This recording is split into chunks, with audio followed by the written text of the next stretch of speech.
అనిల్ గారు మీరు. ఇది నేను అద్దంకి అని ఒక టౌన్లో శ్రీరామ థియేటర్.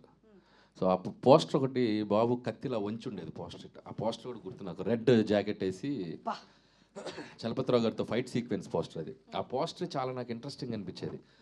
వెళ్ళి చూస్తే అసలు మెస్మరైజ్ అయిపోయాను నేను. నాకు తెలిసి ఆ సినిమాని నేను థియేటర్లోనే అప్పట్లో ఒక 15-20 సార్లు చూసుంటా. అండ్ విహెచ్ఎస్ క్యాసెట్లు వచ్చాక కూడా వీసీపీలు ఉంటాయి కదా, అప్పుడు విహెచ్ఎస్ క్యాసెట్ తెచ్చి సమ్మర్ హాలిడేస్లో దాన్ని మల్టిపుల్ టైమ్స్ ప్లే చేసి చూసేవాళ్ళం. సో అంత ఎంగేజింగ్గా ఉండేది. And it's epic film and it's classic film. ఖచ్చితంగా we all belong to the same generation. వయసు బాబు అంతా 8 years, 91 అంటే అంతే.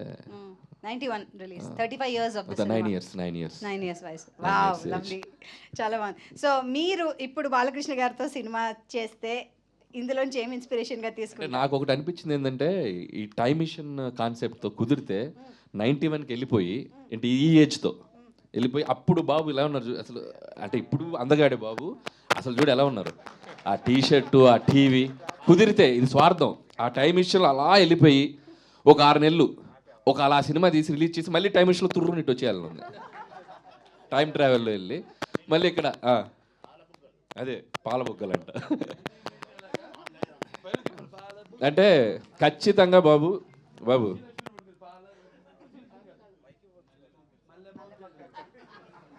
ఖచ్చితంగా బాబుకి లేడీస్ ఫాలోయింగ్ ఎక్కువ. నాకు తెలిసి ఆ టైంలో ఎలా ఉండేదో మరి బాబు చెప్తే తెలియాలి మనకి. తెలిసిపోతాను చాలా అందగారు. ఫస్ట్ కృష్ణప్రసాద్ గారిని అండ్ టీమ్ని నిజంగా సార్, ఆదిత్య 369 లాంటి ఒక క్లాసిక్ని అది ఆ ప్రింట్ నుంచి డిజిటలైజ్ చేసి అది మరుగున పడిపోకుండా అంత గొప్ప చిత్రాన్ని 4K చేసి మీరు ఈరోజు ఇక్కడికి తీసుకురావడం సార్ నిజంగా అద్భుతం సార్.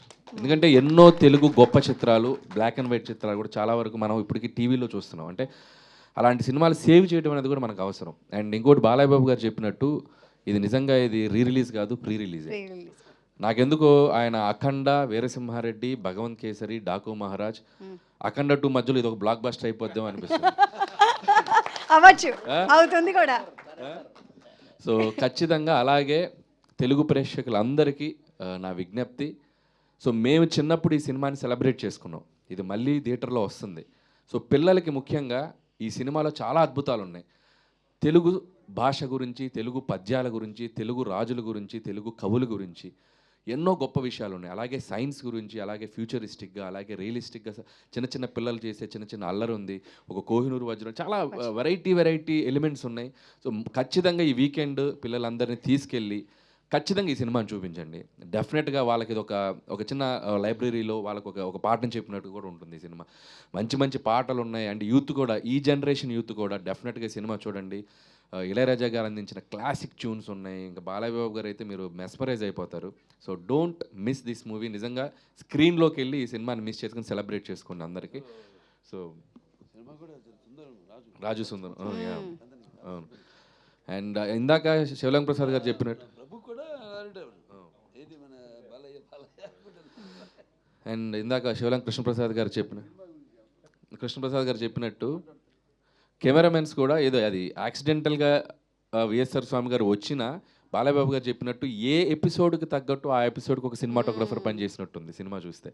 సో పాస్ట్కి వెళ్ళేసరికి విఎస్ఆర్ స్వామి గారు, సో అప్పటి రాజుల సినిమాలు ఎలా ఉంటాయి అనేది. ప్రజెంట్కి వచ్చేసరికి చాలా సహజ సిద్ధంగా పిసి శ్రీరామ్ గారు, ఫ్యూచర్కి వెళ్ళేసరికి ఒక కబీర్ లాల్ లాంటి ఒక ఆయన గొప్ప టెక్నీషియన్. సో నిజంగా కుదిరిని అన్ని. సో అందుకే that it became a classic.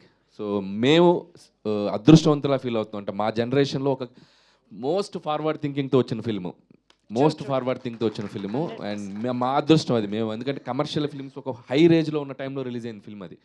So అప్పుడు మేము చాలా అదృష్టంగా ఫీల్ అవుతున్నాం, మేము కానీ మా బాబీ కానీ అందరం. సో ఇప్పుడు మళ్ళీ ఈ సినిమాని ఒక రిలీజ్ చేయడం, ప్రీ రిలీజ్ లాగా వచ్చి దీంట్లో పార్టిసిపేట్ చేయడం నిజంగా థ్యాంక్స్ బాలయ్య బాబు గారు మమ్మల్ని దీంట్లో పార్టిసిపేట్ చేసినందుకు. అండ్ వన్స్ అగైన్ టీం అందరికీ బెస్ట్ విషెస్ చెప్తున్నాను. Thank you so much.